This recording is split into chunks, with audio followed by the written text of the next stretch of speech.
ethanol. It's the alcohol, right? So we're gonna take that. It's gonna go into the bigger copper still on your far right-hand side. That still is actually named Bessie.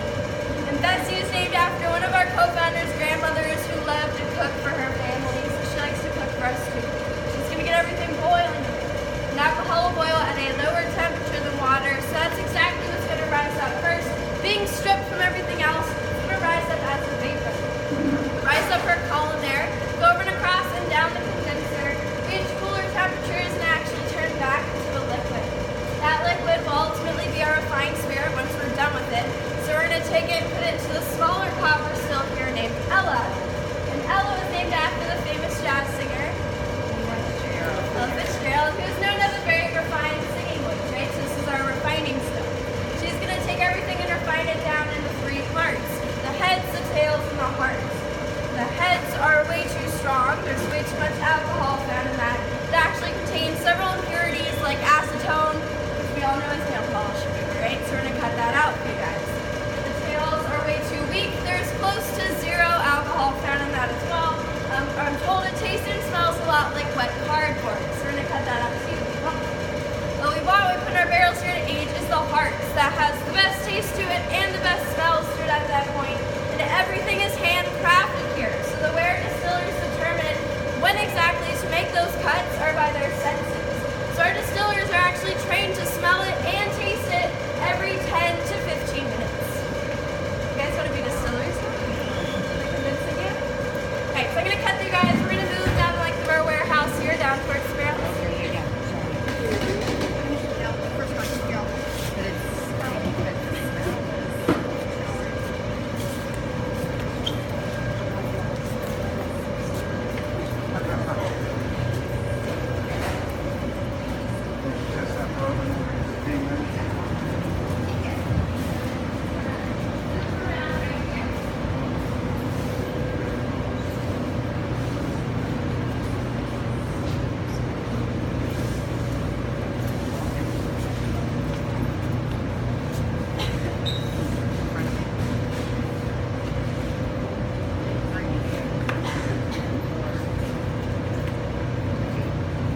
As you guys are walking by, I'm sure you noticed the room that's right here with the windows.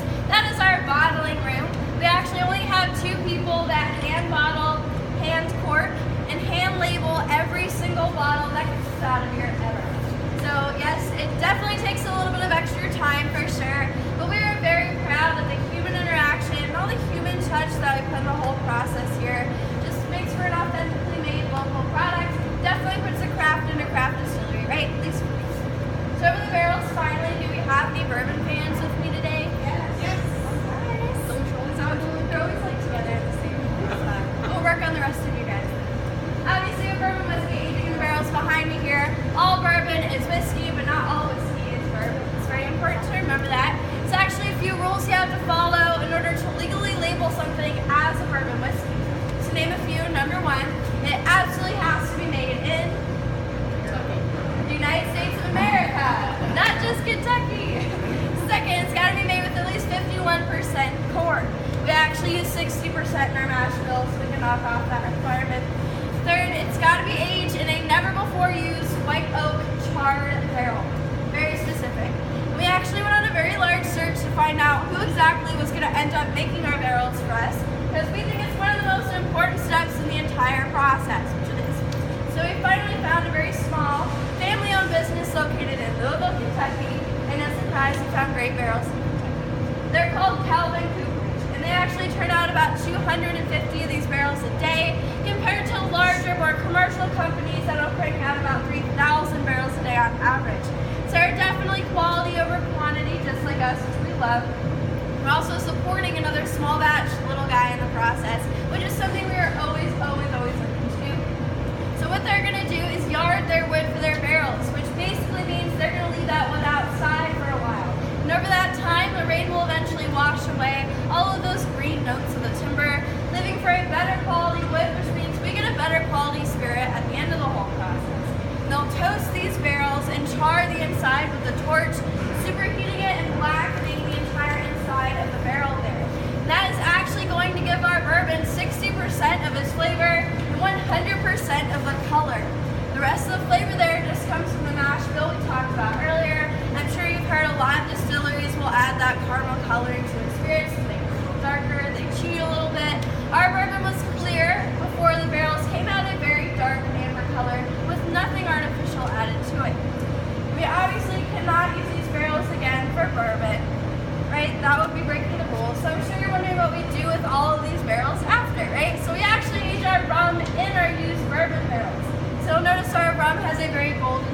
color. It is not a spiced rum. That's just coming from the second use of the barrel. It gives it a whiskey undertone as well.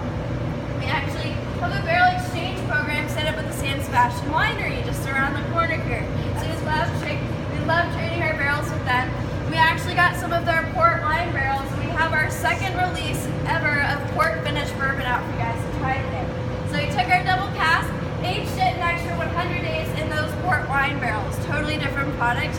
Got a little darker, a little sweeter of course, a little smoother, although it is a higher proof. Our double cask is a 93.8 and our port finish is 102. So good luck.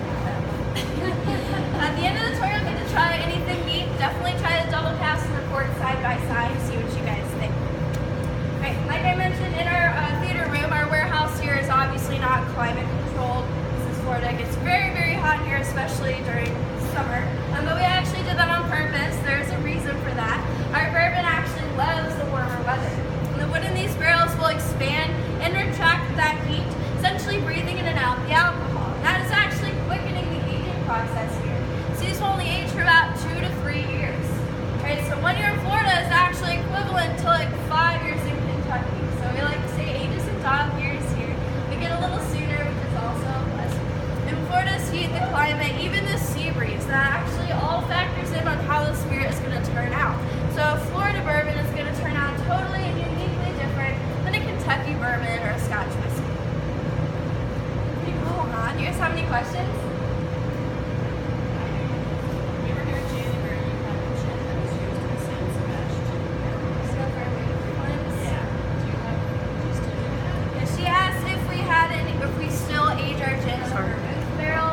We actually sold completely out of that. We only have our gin, but I'm just gonna say, keep in touch, because we got something else coming. But I can't say what it is. Just say what you mean. I know. We have the regular gin, but I'm just saying we've got some stuff coming up. Anything else? You guys feeling thirsty? Yeah. Alright, we're going to do a part. I'm going to send you guys into our tasting room here. I'll get the door for you guys. Make sure to move all the way back into the room once everyone's inside. Belly up to all the way.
Alright, I'll go ahead and introduce you guys to your bartender this afternoon. Oh, surprise, right? Go ahead and wash my hands first. You are welcome. I'm going to make 2 different cocktails for you guys. Listed right up there on our chalkboard to your right. First is our Florida Mule and then our rum tiki cocktail. So how many of you guys have had or at least heard of a Moscow Mule before? You guys like those? Well, we're not having one. If you've not had one, you can still say after today that you have never had one. We do obviously our own rendition called the Florida Mule, because you're in Florida. We do stick to tradition, however, with the copper mugs, those Moscow mules usually come in. There's actually a reason for the copper mug, not just because they're very shiny and pretty. It's the same reason we use copper for our still system out in the warehouse.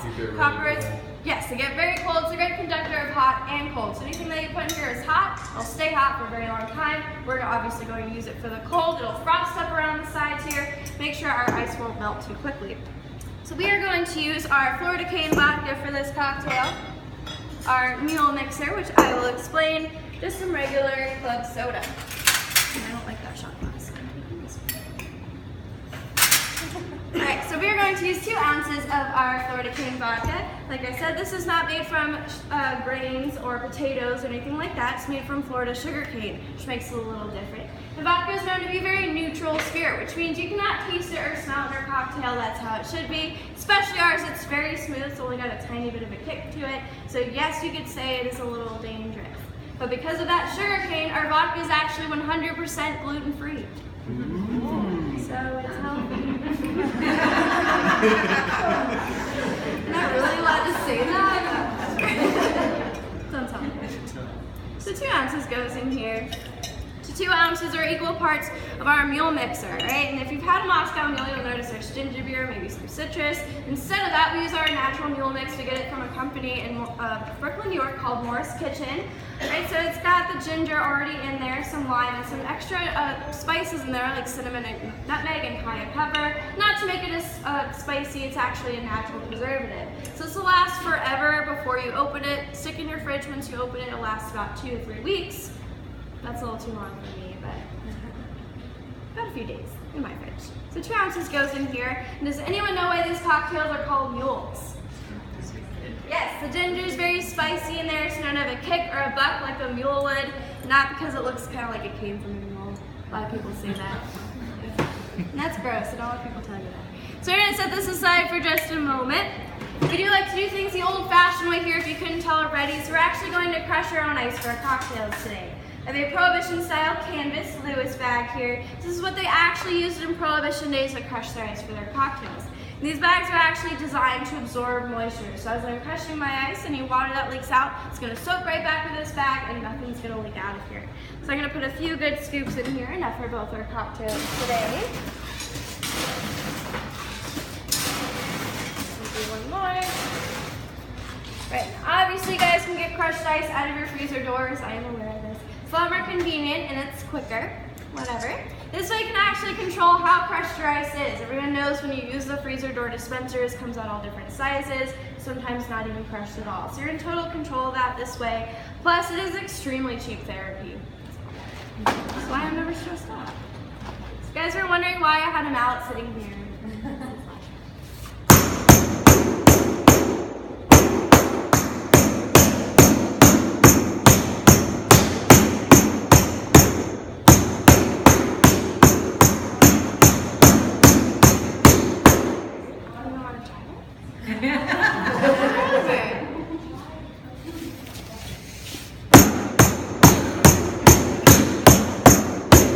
God, what did you do?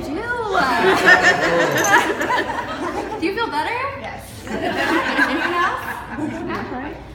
Don't really recommend doing this after you've started drinking, but that goes without saying. Ladies, if you want to granite countertops.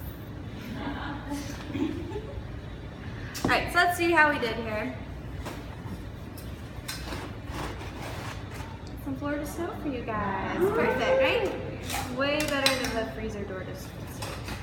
So we're going to take this, fill it all the way up to the top. And crushed ice is perfect for this particular cocktail because it's a higher dilution rate, which means it'll melt a little faster. It'll actually cut any of that extra spiciness in there from that ginger. If you've worked or cooked with it before, you know as it sits, it's just going to get spicier and spicier and spicier. So that's going to help that. But our copper mug here will counteract that just enough, won't get too watery too fast on us.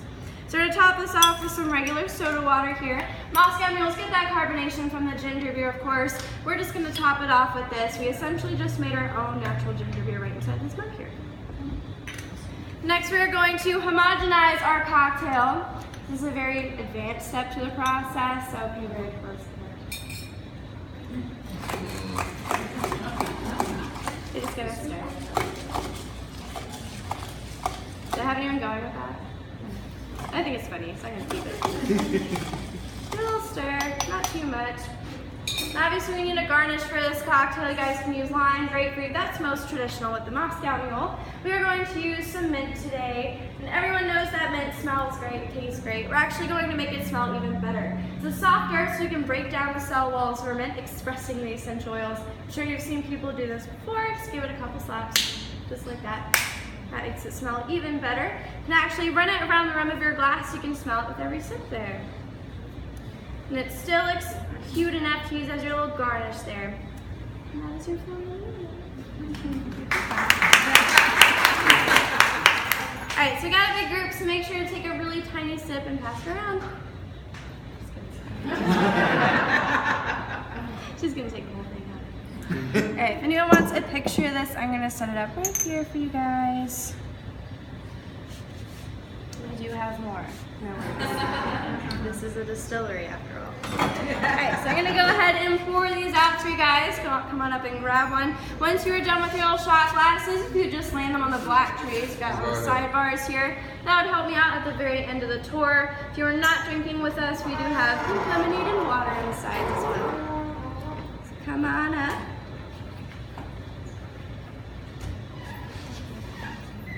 If you're shy or dry. See, Sarah.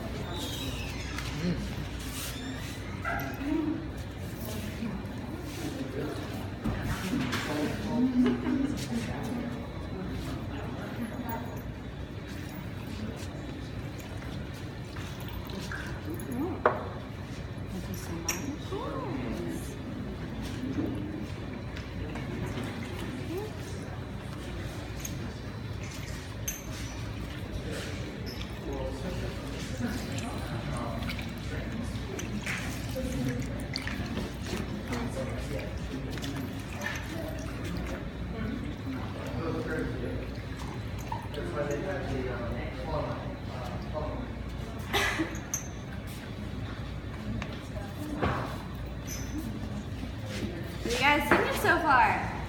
Fantastic. Like it? Nice. Better than a Moscow Mule? Yeah. Nice. So everyone got one that wanted one? How many of y'all like rum more? Any rum fans? Alright, so we're going to switch gears a little bit. Switch over to our rum tiki cocktail. And I am sure you guys have probably had a tiki drink before, even if you didn't know it. Has anyone here had a hurricane before? Mai Tai, painkiller, pina colada. Yep, then you've had a tiki drink. They are usually rum based, but they've got all sorts of juices in there and spices that actually creates a layering effect of flavors. So as you're drinking it, the ice will melt very slowly. It actually tastes totally different towards the end than what it did when you started. It all mixes together to taste very familiar to each time. Can't exactly pick out what juices and what spices are actually in there. They usually come in a long, narrow mug, just like this one. We, however, like to showcase our historic building instead of using scary tiki guides. So if you look around the side here, you'll see the distillery, and there's Bessie. You guys remember her, right? She can't help you make the alcohol, but she can totally help you carry it around, which is also important, right?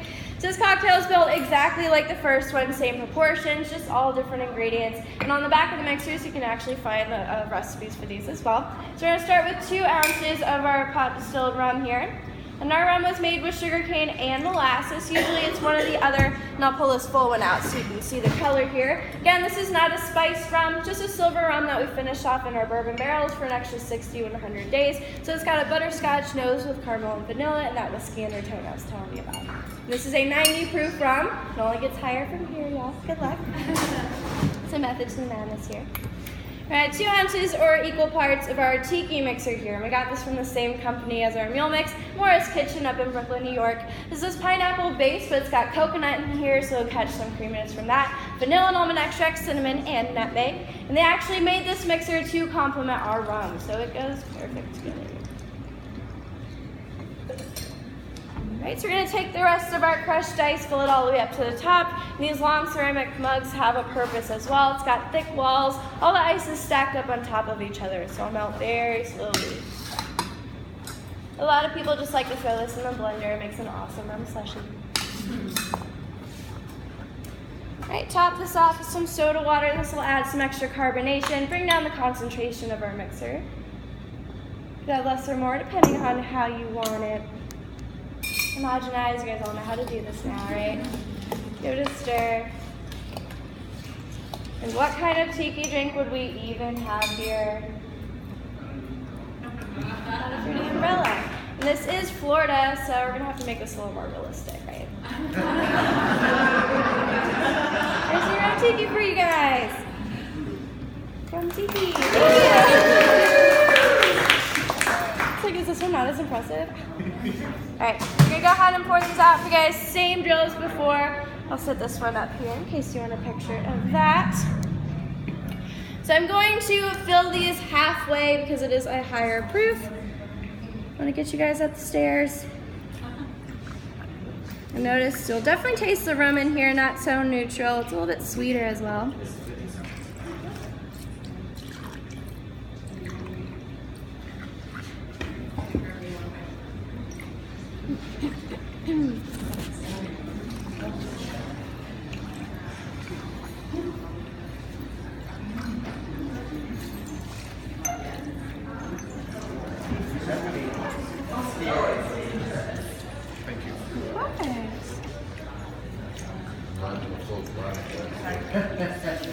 Not a shot glass.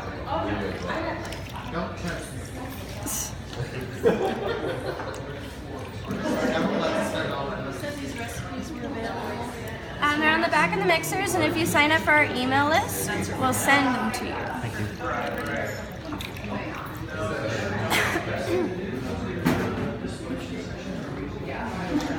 The drinks are not this good.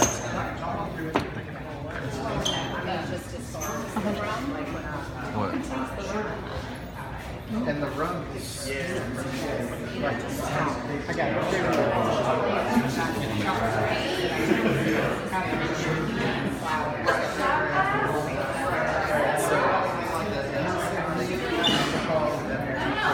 That's close. No, triple. Alright, so what do you guys think of this one? Really good. Alright, so like I said, this is the last cocktail that I get to make for you guys. Okay, but we do have two more, so if you guys can look up to the stairs, I have my friend Rick up there. Everyone say, hey Rick! Hey, Rick. Hey, gang, how we doing? Having a good time with Jane on the tour? Awesome. Enjoy some cocktails as well. That's what I'm here for. It makes me your new best friend, and I got your next two cocktails, right? So before we head on the stairway to heaven, I'm going to share a little story with you guys. It's a real quick one about opening our doors here and how new craft distilling is here to the state of Florida. When we went to open our doors, before we could even open, we had to get together with the other distillers and form what's called the Florida Distillers Guild so that we would have a lobbying voice in Tallahassee. Now, the reason we needed a lobbying voice, guys, is because the laws regarding distilleries here in the state of Florida are still on the books from Prohibition. Because when we submitted our plans to do tours, tastings, and have a gift shop, the state of Florida turned us down. They said we couldn't. That was illegal. Yeah, so we had to lobby just to do what we're doing today, guys. So we did do that, and we're well on our way. But the one thing that did throw us off, though, is when the state said you can have a gift shop, but they're going to impose on us that we can only sell 2 bottles per person per year. We found that pretty unusual because wineries and breweries have unlimited sales in their gift shops. So we said thank you because frankly 2 bottles are better than none, right? So we ran that way for about a year and a half. We went back to Russia. They said, all right, we'll amend the law now to 2 bottles per person per year per brand. They simply added. So we ran that way for a year and a half. And this year we actually gave them our strong song and dance this year because we said, listen, we're making world-class spirits that people are coming here to try. We use Florida agriculture. We give back to the community. We've created 40 new jobs. And they said, all right, we'll change the law. So June 1st, the governor just signed into law. We're very excited about it. It's not unlimited like we wanted, but it is definitely a step in the right direction. It is now 6 bottles per person per year per brand.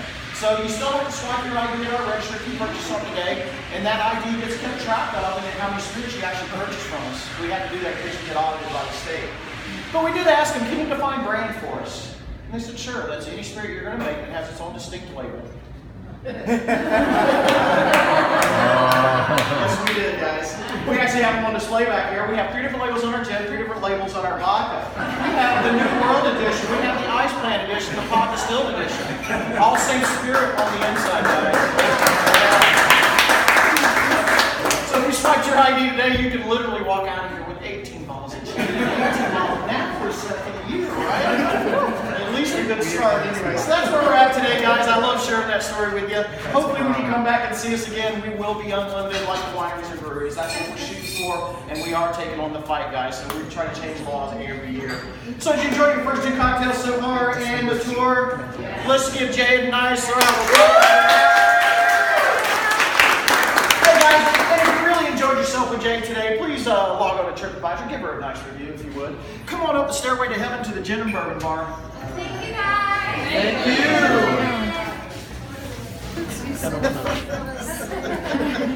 I'm practicing for Halloween. All right, guys, we're going to be featuring our Double Cast Bourbon next. Double Cast Bourbon, it just came out in September. We're very excited to share it with you guys. Do we have bourbon fans? Yes. Yeah, awesome. Yay. This is the whole reason we started the distillery, was to put out a Florida bourbon, and we are actually the first bourbon to be distilled in the state of Florida, at least since Prohibition, we found out so far. So it's even a little historical, guys. But since we released it in September, it's already a triple gold medal winner at the Micro Distillery Awards. It's rated 93 out of 100. Tasting Panel Magazine, Esquire Magazine rated it the #1 whiskey in the state of Florida. That was just a few weeks back. And also a few weeks back at the SIP Awards, which is an international distillery competition. We just brought home the gold as well. So we're very excited about it and how well it's doing in the bourbon world. So we definitely want to pair that with a cocktail that's definitely going to showcase the flavor of the bourbon. Nothing does that better than an old fashioned, guys. Old fashioned is a bourbon forward cocktail. It's designed to taste the bourbon in it. And what it was for is for people that do like the taste of a bourbon but don't like that heat of drinking it straight, right? That burns some people's palate. So the old fashioned was invented just for that, tamper that heat, but still allow that flavor to come forward. So we're going to turn to our own St. Augustine Distillery old fashioned mix instead of doing a bunch of muddling. This takes care of all the work for us. Thank goodness, because I'm a lazy guy. Yes. Yeah. So we're going to follow the recipe on our label here, guys. It asks for 1 part of our mix. And this is an all-natural, self-stable mix until you open it. This one is in syrup form, so it will last a good 3 months in your refrigerator, guys. But frankly, if this is lasting 3 months, we're not doing our job, right? So in that mix, we have gentian root and cinchona bark. That's the bittering side of things. Florida golden cane and molasses. That's the sweetening side of things. Even the orange peel is already in there. And to top it all off, we take this old-fashioned mix and we age it in our used double cast bourbon barrels. So it's going to pair perfectly together. Now I said this is a bourbon forward cocktail, so we're going to go with 1 part of our mix to 4 parts bourbon. That makes the old-fashioned an 80% bourbon cocktail, guys. And our bourbon, 93.8 proof. So it is not messing around. We're going to be sending you guys off to lunch in a great mood. Handful of cubes here is the next step. Quick lap around the block with the bar spoon. What we're trying to do here is chill down the cocktail. It takes about 30 seconds is optimum time. And it chills it down and gives it a nice creamy, velvety texture on the palate. Now if you stir it counterclockwise, it will chill it down faster. Rick. Not enough samples yet. There you have it, guys. The old fashioned. Let's hear it for the old fashioned. Alrighty, guys. Grab and growl. That's the system up here. You're going to come on down, grab one, growl, move out of the way, make room for somebody coming up behind you. And as we're grabbing, growling, and sipping, we're going to turn it over to Laura here. She's going to talk about our New World Gin. Yes, so grab yourselves a bourbon old fashioned and then slide back into your spot. We'll talk about what the distillers have done to make your next drink.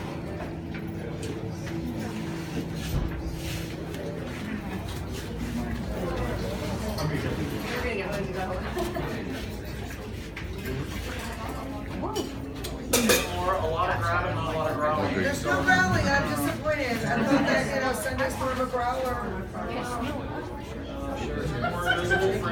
Oh, that's right. It's a Sunday thing I heard. What's that? He's like, yeah, sure. Thank you. There you go. She went girl. Yeah, I'll take it.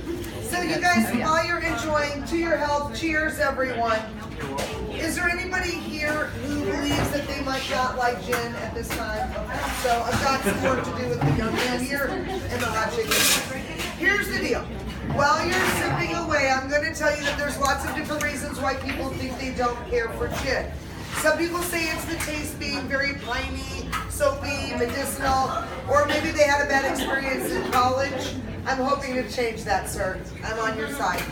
The idea of making gin is all about the juniper berry.